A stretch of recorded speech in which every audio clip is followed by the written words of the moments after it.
أستغفر الله العظيم الذي لا إله إلا هو الحي القيوم وأتوب إليه. لا إله إلا الله وحده لا شريك له، له الملك وله الحمد يميت وعلى كل شيء قدير. حسبنا الله ونعم الوكيل، ولا حول ولا قوة إلا بالله العلي العظيم. حسبنا الله ونعم الوكيل، ولا حول ولا قوة إلا بالله العلي العظيم. حسبنا الله ونعم الوكيل، ولا حول ولا قوة إلا بالله العلي العظيم. حسبنا الله ونعم الوكيل، ولا حول ولا قوة إلا بالله العلي العظيم.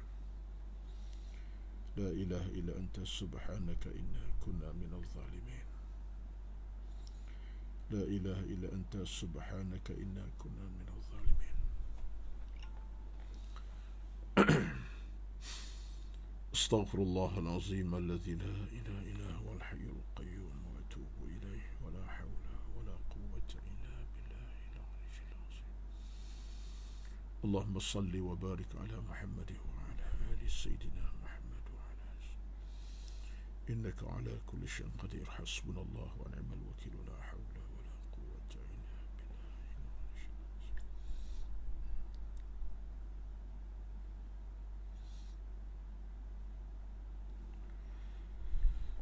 السلام عليكم ورحمة الله وبركاته. إن الحمد لله نحمده ونستعينه ونستهديه ونستغفره، ونعوذ بالله من شرور أنفسنا ومن سيئات أعمالنا. من يهده الله فلا مضل له، ومن يضلل فلا هادي له. أشهد أن لا إله إلا الله وحده لا شريك له، وأشهد أن محمدا عبده ورسوله. ربنا عليك توكلنا وإليك أنبنا وإليك المصير.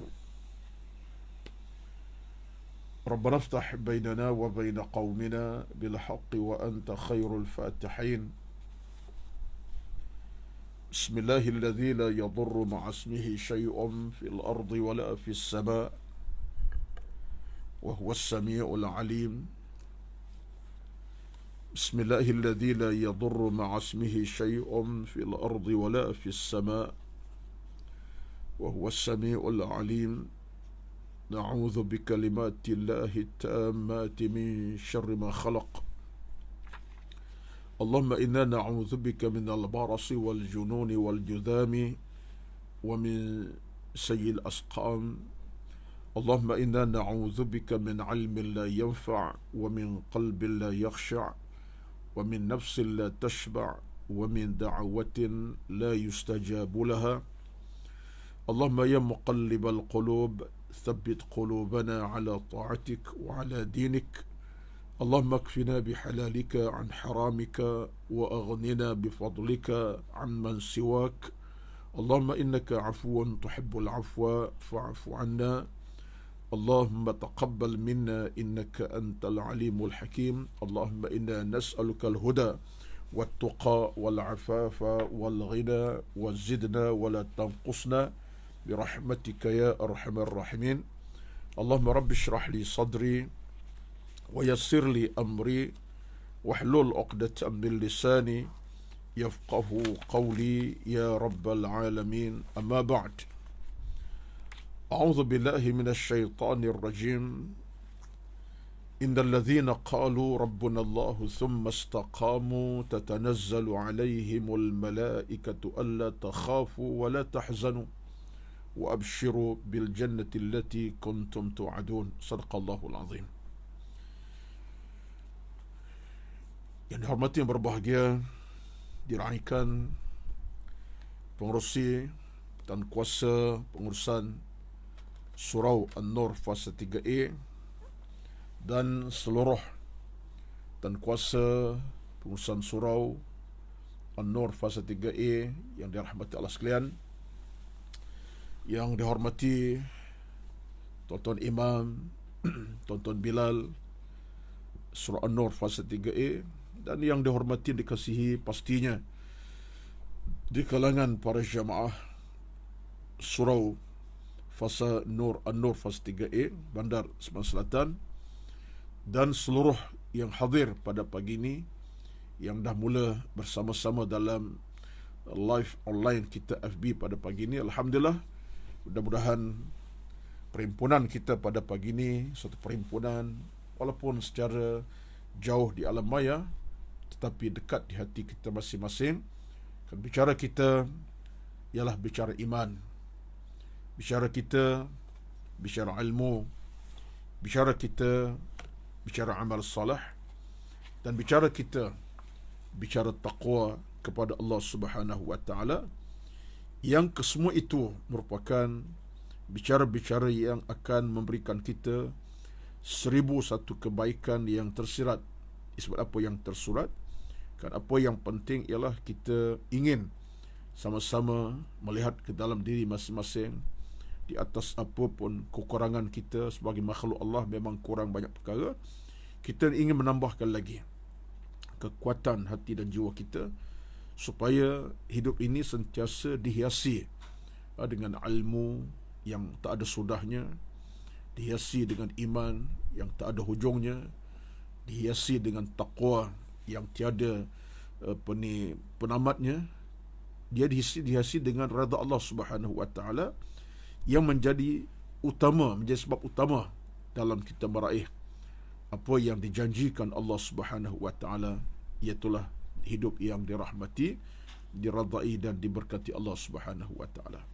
Maka alhamdulillah pada pagi ini dalam kesempatan yang kita miliki bersama melalui siaran live FB Surau An-Nur fasa 3A Bandar Sembilan Selatan ini, mari sama-sama kita angkat sesyukur kita kepada Allah Subhanahu wa taala, dan kita merasakan betapa hidup ini tidak ada makna dan artinya kecuali kita benar-benar dapat mendekatkan diri kita kepada Allah Subhanahu wa taala.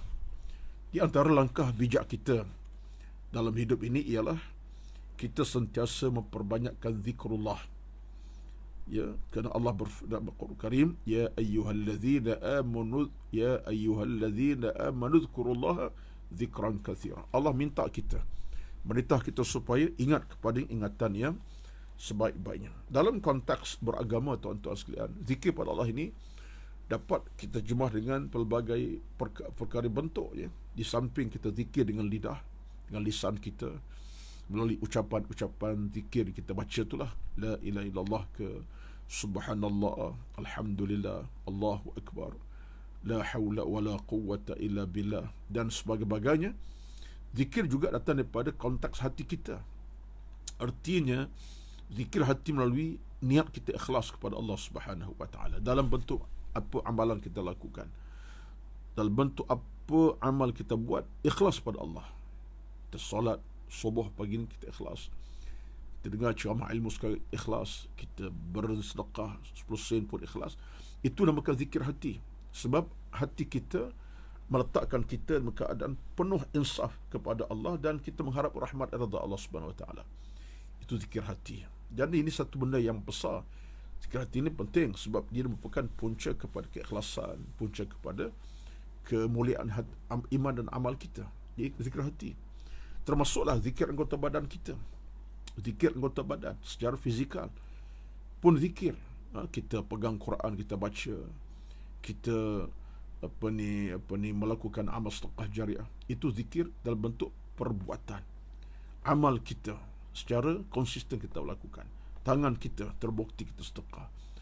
Dengan langkah kita ke masjid, contohnya tempat ibadat, tempat yang halal dalam agama. Itu zikir melalui perbuatan, di samping perkataan dan hati tadi. Jadi dalam konteks ini kita ada peluang keemasan begitu luas sekali. Dengan itulah maka kita tidak akan sama sekali mengalami sesuatu yang merugikan kita. Sebab dalam hidup beragama ni, orang Islam adalah golongan yang tidak pernah akan merasai kerugian dan mengalami kerugian. Orang beriman, tuan-tuan, mereka memang dijadikan Allah untuk beroleh segala pintu rahmat dan kejayaan. Itu hakikatnya. Sebab itu orang yang beriman ini, dia tidak akan pernah merugi kerugian sama sekali. Saat dia diam pun dia masih dalam beriman. Saat dia beramal, lagilah. Kalau dia diam sekalipun, dia berdiam daripada bercakap kotor. Dia berdiam daripada mencaci, mengeji, mencaci, mencela contohnya. Dia diam daripada adu domba. Dia tak guna kata lidahnya untuk bercakap benda palsu, dusta, nista dan sebagainya lah. Dia tak bercakap dusta, tak caci. Itu tanda orang itu beriman sebenarnya. Dalam diam dia beriman. Sebab dia tak guna pakai lidahnya untuk mengucap benda-benda yang kotor, keji, maksiat, dosa dan sebagainya. Beriman. Apalagilah dalam konteks beriman dia buat ibadat-ibadat yang memang melengkapkan hubungan Allah Azza wa Jalla. Tunaikan perintah Allah melalui ibadat wajibnya, ibadat sunatnya, dan melakukan amal-amal jariahnya. Itu pasti tanda keimanan kepada Allah Azza wa Jalla. Jadi maka dalam hal ini saya nak sebut di mukadimah ini, orang Islam, orang ini tidak pernah akan mengalami sesi kerugian dalam hidupnya. Saat dia diam kerana Allah, dia bercakap, dia buat kerja kerana Allah, semuanya memberi keuntungan demi keuntungan. Ini mungkin satu di antara perkara yang kita kena faham dalam konteks beribadat kepada Allah SWT, kerana dalam surah Saf, bila Allah sebut tentang bentuk perniagaan dalam surah As-Saf ayat 10 dan 11, ya, kita boleh semak dalam Al-Quran surah As-Saf ayat 10 dan 11. Allah sebut, ya ayyuhallazina amanu hal adullukum ala tijaratin tunjikum min azabin alim. Allah menawarkan kepada hambanya yang beriman dengan tawaran perniagaan, tijarah, bisnes dengan Allah Azza wa Jalla.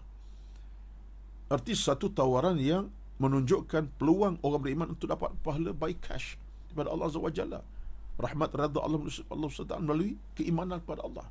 Saat dia diam dapat kebaikan, saat dia buat amal apatah lagi. Tapi apa caranya?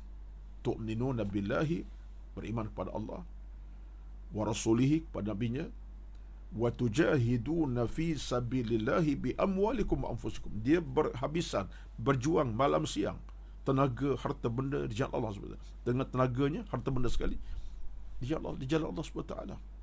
Masa, waktu, tenaga di jalan Tuhan. Orang ni kata Allah sedang berniaga dengan aku, kata Allah, dengan beriman kepada Allah, yakin pada Nabi SAW, dan menghabiskan tenaga, waktu, termasuk harta benda di jalan Tuhan. Kata Allah Azza wa Jalla dalam ayat yang sama, wa tujahiduna fi sabilillahi bi amwalikum wa anfusikum dzalikum khairul lakum. Itulah yang lebih baik buat kamu. Kalau kau faham, kamu tahu, kalau baik kamu kita rasa seronok dan kamu mencarinya, kamu tak akan diam diri. Usaha kita berterusan, kerana dzalikum khairul lakum, itulah yang lebih baik kepada kamu, in kuntum ta'lamun, kalau kamu tahu. Syaratnya kalau kamu tahu. Jadi, kalau tak tahu, tak apalah kita ni. Sebab itulah tahu itu dengan ilmu. Kerana bidayatul fahmi bil ilmi, mesti bermula faham dengan ilmu. Bidayatul amali bil ilm, dan bermula amal dengan ilmu. Dia mesti. Kerana ilmu adalah merupakan kepala pada amalan. Ilmu kepala kepada semua pergerakan hidup kita. Yang baiklah ilmulah. Tapi kalau nafsu tak kena cara, jahatlah kita, rosaklah kita. Jadi maknanya dalam hubungan ini kita nak kena ada suatu keseimbangan. Dan keseimbangan agama ini mesti diseimbangkan oleh ilmu dan iman amal kepada Allah Subhanahu wa taala. Jadi banyak benda tuan-tuan yang kita nak kena janakan, kita nak kena caknakan, kita nak proseskan supaya keluasan dalam hidup ini tidak disempitkan oleh kita sendiri. Seulang balik, keluasan dalam hidup ini tak disempitkan oleh kita. Kerana kita kadang-kadang menyempit keluasan Allah beri. Keluasan pahala banyak, kita tak buat, tersempitkan. Contohnya, keluasan pahala bukan untuk kita berzikir sampai 1000 kali subhanallah. Kita senyum saja, contohnya, itu pahala. At-tabassum fi wajhi akhika sadaqatun. Senyum pada rakan kamu, kawan kamu, teman kamu, itu sedekah. Pahala tak? Pahala. Senyum saja, tak bercakap apa pun. Senyum dengan lontaran hati yang murni. Bukan dusta, bukan bohong, bukan bercakap dusta, keji. Dengan bersenyum saja. Kata Nabi, itulah suatu pahala kepada kamu. Jadi keluasan dalam dunia, keluasan pahala itu cukup besar. Yang kita takut ialah kita menyempitkannya. Di atas sebab kejahilan kita, kita sempit ruang pahala. Apalagi kalau kita terjemahkan hidup ini dengan dosa demi dosa, maksiat-maksiat. Lagilah tersempitlah, terbantuklah perjalanan pahala kita si Allah Subhanahu wa Ta'ala. Ini satu mukaddimah saya pada pagi ini. Dalam kerangka bicara tasawuf ini, kita cuba nak ikatkan perjalanan hidup kita dengan ikatan yang padu, kejap dan kokoh.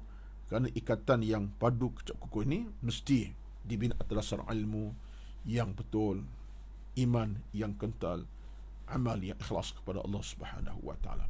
Jadi kesepaduan dalam kita meraih redha Allah ini, kita kena jaga betul-betul, dan kita kena jadikan ini sebagai suatu perjalanan yang tidak boleh tidak mesti berada lorong kita yang sebenar-benarnya. Dan kita minta kepada Allah SWT supaya kita ni hidup sentiasa meredha rahmatnya. Awal pagi kita bangun sekarang ni, kita bangun di awal pagi jam 4 tadi, 4.30 tadi, penting belum subuh lah, jangan pukul 6.30, 6 subuh dah azan subuh. Kita bangun awal subuh ni, belum subuh tadi, sebab apa? Kita nak cari redha rahmat Allah. Kita perlu keberkatan. Berkat pekerjaan kita hari ni, berkat amal kita pada pagi, berkat perniagaan kita ke niaga, berkat kerja kita ke bekerja, nak pergi ke pejabat cari harta untuk anak isteri, makan minum. Kita nak Allah berikan kita pintu barakah, bermula atas nama Dia. Bangun-bangun awal pagi, ucapan pertama Alhamdulillah, disertakan pula dengan amal salah yang bersifat, yang bernama solat tahajudnya, dengan zikir tasbihnya, dengan berjemaah subuhnya. Bayangkan tuan-tuan, permulaan sebegini, mana mungkin akan merugikan kita, mana mungkin akan mengecewakan kita? Tidak sama sekali. Sebab itulah sebabnya kita diajar oleh agama untuk kita sentiasa hidup dalam suasana ingat kepada Allah Subhanahu wa Ta'ala bil ghuduwi wal asal. Dalam satu ayat, contoh Al-A'raf ayat 205, jelas Allah sebut dalam Al-Quran, dalam surah Al-A'raf 205, apa kata Allah Azza wa Jalla? وَذْكُرْ رَبَّكَ فِي نَفْسِكَ تَضَرُّعًا وَخِيفَةً وَدُونَ الْجَهْرِ بِالْقَوْلِ بِالْغُدُوِّ وَالْأَصَالِ.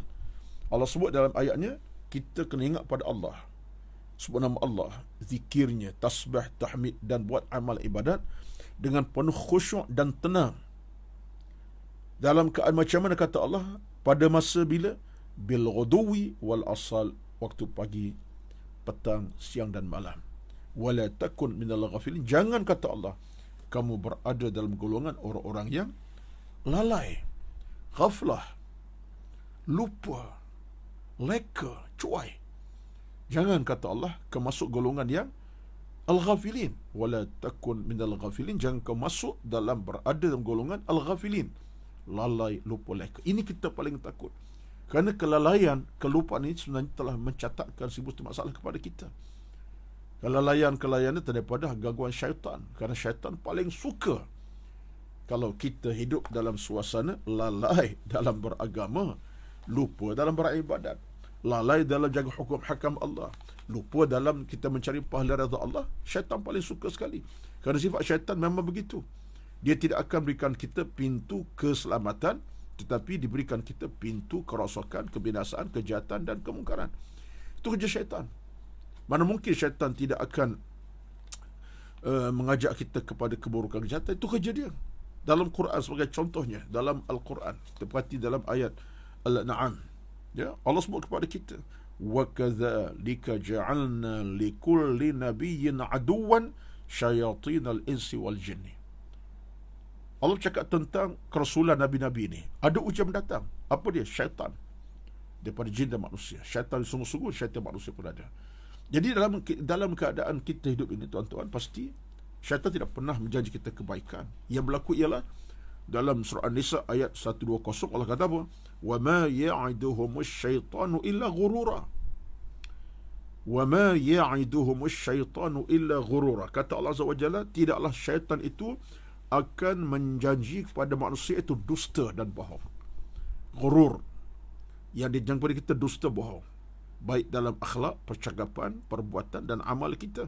Dan hasilnya, bila syaitan dah mula menguasai kita, dia akan bawa kita kepada jalan-jalan kejahatan, kemusnahan, keburukan, Dan yang boleh membawa kepada masalahnya ialah kita akan hidup dalam keadaan jahat maksiat. Itu sebabnya dalam surah Al-Baqarah 169 Allah sebut kepada kita tentang bagaimana syaitan jelas mengajak kepada kejahatan.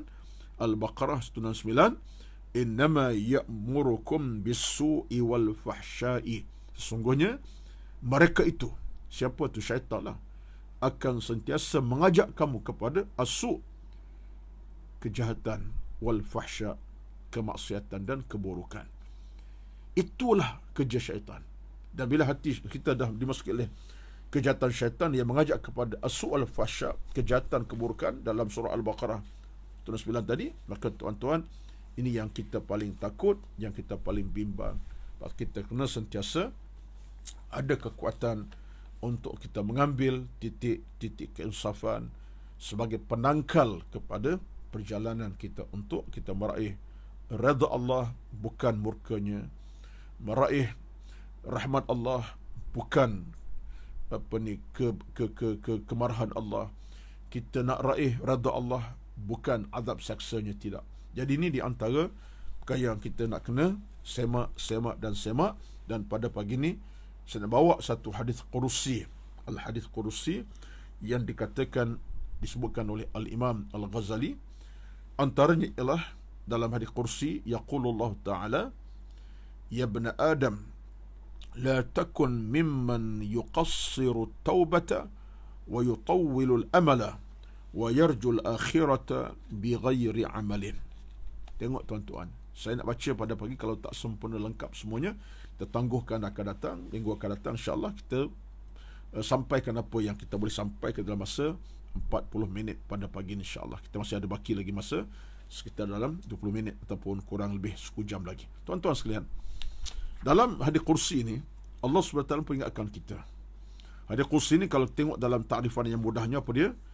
Ma kana lafzuhu minar rasuli sallallahu wa ma'anahu minallah ta'ala. Itulah hadis Qudsi.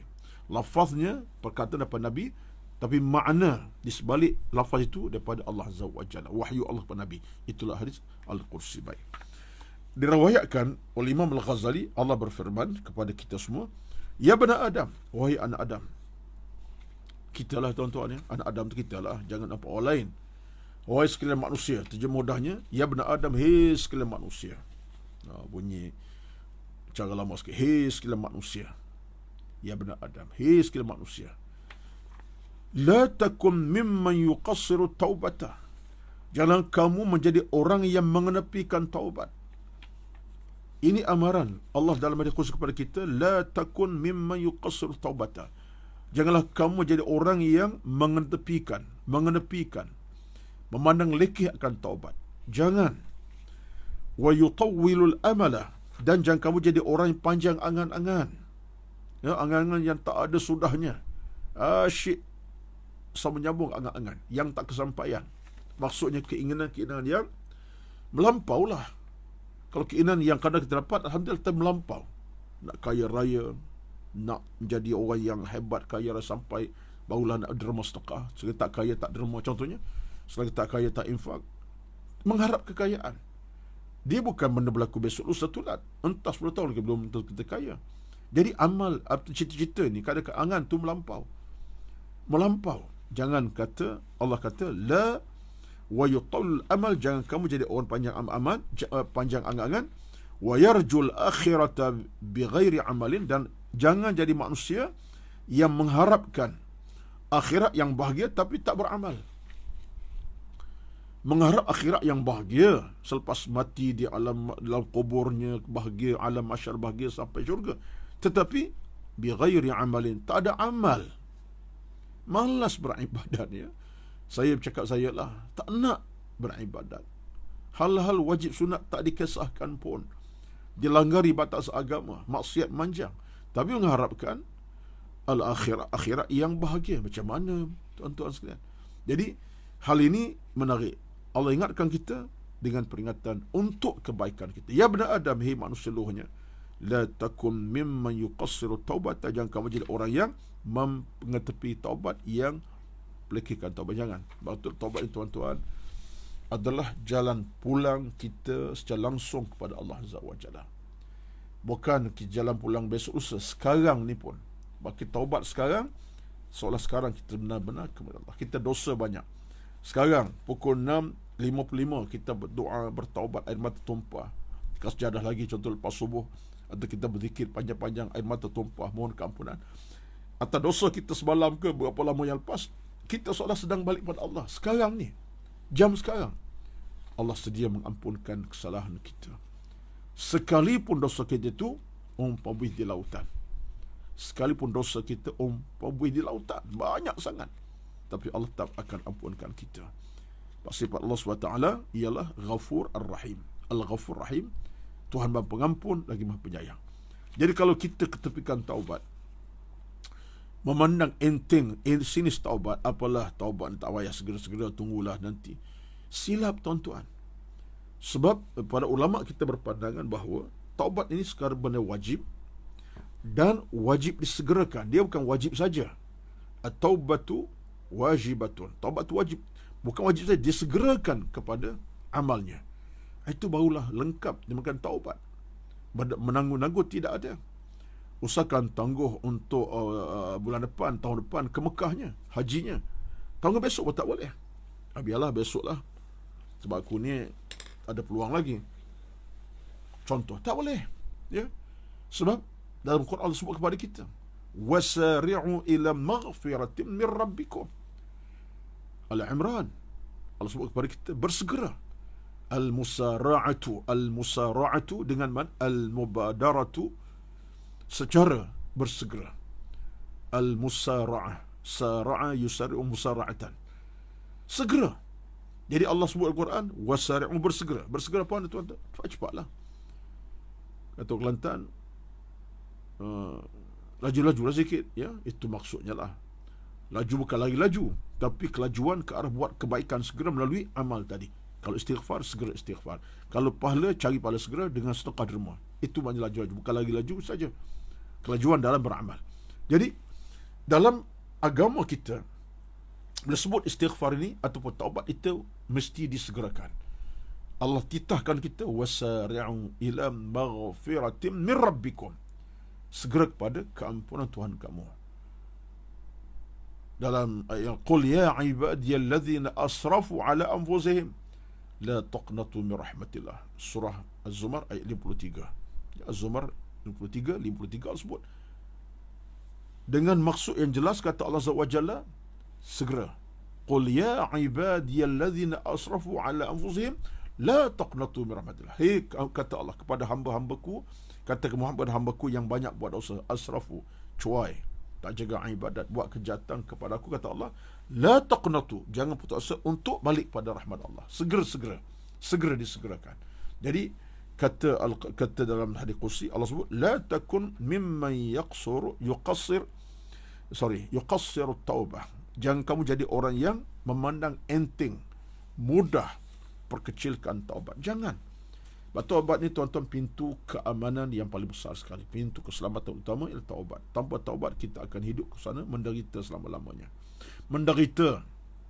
Jangan dosa Allah tidak ampunkan. Kecil pun ada, banyak lagi besar. Yang besar lagi banyak. Contohnya, bayangkan ketika itu dunia tak ada harga dah kepada kita. Tapi dengan sebab taubat, kita masih ada harga. Dunia masih berharga. Hidup masih ada nilai sebab kita dapat bertaubat. Dan Allah buka pintu itu kepada kita. Maka dalam hal ini Allah sebut kepada kita, wa yutawwilul amala, jangka panjangkan cita-cita. Cita-cita tak masalah, hasrat tu kena ada. Tak kalau kita ada cita langsung nak jadi orang baik, nak ke Mekah, buat umrah bagi orang berkemampuan, tak berkemampuan berserah juga. Tak salah, saya nak ke Mekah, cadangnya insya-Allah tahun depan nak buat umrah. Sekarang duit tak banyak pun, tapi kita ada hasrat.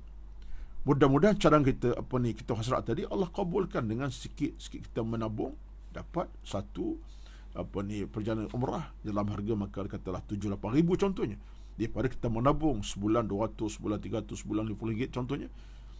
Itu cita tak masalah. Hasrat kita ke Mekah tahun depan, bawa keluarga pula tu, 10 orang nak bawa sekali contohnya, tak masalah. Tapi cerita yang melampau ini cerita yang pelik-pelik, melampau dalam urusan keduniaan, nak kaya melampau sampai tahap nak dapat kaya itu, maka kita terhalangi perintah agama. Dapat harta yang banyak, kita buat benda maksiat. Tak bolehlah macam tu. Dapat rezeki yang besar, kita langgar perintah Allah, kita mula menipu orang dalam usaha perniagaan, kita ambil rasuah, itu semua cerita yang palsu. Betullah kita mesti disertakan bersama dengan al-amal, cerita yang seimbang, yang terpandu oleh ilmu dan agama, oleh hati yang percaya, barulah betul. Dan hasilnya cita-cita kita yang baik, walaupun ke masa panjang, Allah akan kabulkan.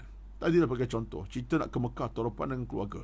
Kita mungkinlah tak berada sangat, tak kaya mana, tapi kekuatan cita tu kita hasrat mati. Kebaikan itu, nak ke Mekah tu, Allah redha, rezeki daripada kerja buat kita, Allah rezekikan kita dapat rezeki yang banyak, kemudian dapat keuntungan daripada perniagaan kecil-kecilan sampai ke Mekah. Itu tak masalah. Tapi kalau kita nak pergi melancong ke arah kejahatan di negara-negara barat, contohnya aku nak pergi ke mereka nak buat maksiat contohnya dengan duit yang ada, itu cerita yang palsu, dusta nista. Kita kena pilihlah ke jalan hidup yang sejahtera, bahagia, bukan cara tu. Jadi ini antara kita kena fahami. Ini cabaran kita, tuan-tuan. Dan Allah Subhanahu di kursi, jangan kamu jadi manusia yang wayarjul akhirata bighairi amalin, mengharapkan akhirat yang bahagia tapi amal tidak ada. Sedangkan amal itu bekalan ke akhirat. Sedangkan amal soleh bekalan kita ke akhirat. Berjaya kita di alam akhirat kan amal soleh kita bawa. Untung kita pada masyarakat kan amal soleh kita bawa. Bahkan dalam kubur lagi pun, dalam kubur kita tu, keuntungan, kejayaan si mati di alam barzakh kerana amal soleh dia bawa di masa dia hidup. Kalau amal solehnya baik dan penuh kebaikan, alam barzakh bercahaya sampai kiamat lah, sampai akhirat lah, bercahaya kuburnya. Tapi kalau tidak ada amal soleh, kematiannya di alam barzakh dah cukup menyaksa. Jadi kita kena ada satu nilai yang cukup jelas supaya kita tidak melihat nilai akhirat sekadar kita hanya bermimpi indah siang hari. Nak bagi akhirat tapi amal soleh tidak banyak, sedekah pun kedekut, infak pun kedekut, nak sumbang sikit pun kedekut. Ya, surah An-Nur faz 3A letak nombor akaun contoh bank Islam tu, fikir 16 kali, bagi tak bagi. Duit bukan tak ada, nak beri RM1 pun tak apa, 100 pun okey. Tapi kita berfikir-fikir, akhir tak jadi. Dan 16 kali siaran, kita minta derma, tak sumbang pun contoh. Bukan marah, beritahu ya. Jadi, kalau kita ada kekuatan untuk meraih kebaikan akhirat, by cash di dunia lagi, kita buat kebaikan. Ya, menyumbang, sebanyak mungkin menyumbang. Jangan fikir panjang. Kita berhabisan kerana agama, daripada duit kita, Allah berganti cash dengan pahala, redha, rahmat, berkat menanti kita. Jangan bimbang. Allah tidak pernah akan kecewakan hambanya. Allah tidak pernah akan kecewakan hambanya yang berinfak, yang menyumbang baik tenaga, masa, waktu, wang ringgit untuk kebaikan agama. Pasti orang ini beroleh kejayaan dunia dan kejayaan yang paling abadi nanti di alam sana, itu pasti dan mesti baik. Dalam nas yang sama disebutkan Allah berfirman kepada kita, yaqulu qaulal abidin wa ya'malu amalal munafiqin. Janganlah kamu, kata Allah Azza wa Jalla pada kursi ini, menjadi orang kata-kata seperti orang yang abid yang baik, sedangkan amalnya seperti orang munafik. Janganlah kita jadi manusia macam tu. Dalam kita punya kata-kata kita, orang kata pijak semut tak mati. Hebatnya kita, tuan-tuan. Pijak semut tu mati sebenarnya, tapi pepatah kata seolahnya begitu sekali. Moralnya dalam hidup ni sampai orang tak kenal dia sebagai penjenayah. Sebab apa? Dia berjalan pun tenang, pijak semut pun tak mati. Jangan jadi macam tu. Tetapi sebaliknya, semut tak mati, sebaliknya amalnya seperti orang munafik. Di belakang tabirnya penuh dengan dusta, nista, bohong, kepalsuan dan kejahatan. Jangan jadi macam tu. Betul, orang beriman tidak bertalam dua muka. Tak talam tiga muka. Orang beriman hanya talam satu muka saja. Bukan dua muka. Kalau dua muka boleh guna bawah dan atas. Yang atas boleh guna, yang bawah boleh guna di dalam muka. Itu tak idea. Walaupun ada di sana manfaat talam tu, tapi secara mudahnya orang macam ni tak boleh guna pakai. Mesti orang talam muka satu saja, manfaat wajahnya, di situlah letaknya keimanan, keamanan, kebahagiaan, kesentosaan hidup, kerana wajahnya wajah yang mukmin. Di sebalik wajah yang baik, perangai pun baik. Ini kita nak macam tu. Tak nak jadi orang yang kata dalam hadis ini, kursi ini, yaqulu qaulal abidin wa ya'malu amalal munafiqin. Amal munafiqin. Hidupnya keadaan bercakap benda-benda yang baik-baik, memang betul-betul baik, orang tak sangka, tapi amalnya penuh dengan sifat-sifat kemunafiqan ataupun kepalsuan. Wal a'yadzubillah. Tuan-tuan, puan-puan semua. Kemudian dalam hadis kursi Allah sebut kepada kita, wa in u'tiya lam yaqna' wa in muni'a lam yasbir ya'mulu bil khairi wa la yaf'aluhu wa yanha bil syarri wa lam yantahi anhu. Ini teguran daripada hadis kursi pada Allah kepada kita hamba-Nya. Jika diberi sesuatu, in u'tiya lam yaqna'. Sifat manusia yang tak betul ni, jangan jadi orang macam tu. Ketika Allah beri nikmat rezeki, tak pernah rasa cukup. In u'tiya lam yaqna'. Allah beri rezeki, kesihatan, rasa tak syukur pada Allah Azza wa Jalla. Allah beri nikmat harta benda berpurah, tak syukur pada Allah. Nak infak pun berkira-kira, nak sedekah pun berkira. Ketika Allah beri nikmat masa, dia tak guna masa untuk kebaikan. Seolah tak cukup masa yang Allah beri. Sebab apa? Sebab banyak benda yang dia buat itu palsu dan dusta, nista dan dusta kepada Allah Azza wa Jalla.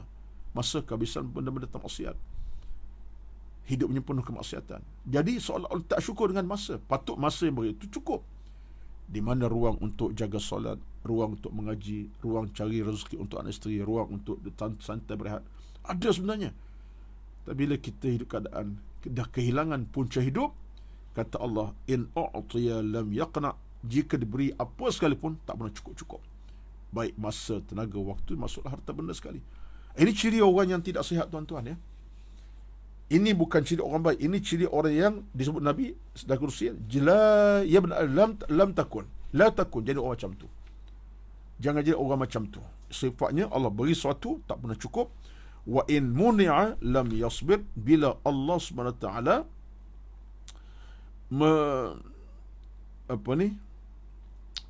bila maksudnya wa in muni'a lam yasbir, bila Allah tak beri, dia tak sabar. Dia nak sesuatu, tak dapat, oh dia merepek. Sakan, tuan-tuan, Allah tidak adil, Allah tidak betul. Aku minta dia tak beri, orang lain tak minta pun dapat. Contohnya, ya. Bila Allah tak beri sesuatu, lam yasbir, dia tak sabar untuk berada dalam keadaan bertenang. Aku Allah tak beri ni, mungkin silap aku. Aku minta sesuatu tapi nampak tak dapat. Patut orang beriman, dia akan fikir, apa silapnya aku, apa kurang aku, apa dosa aku dengan Allah Azza wa Jalla sampai terhalang benda-benda macam ni.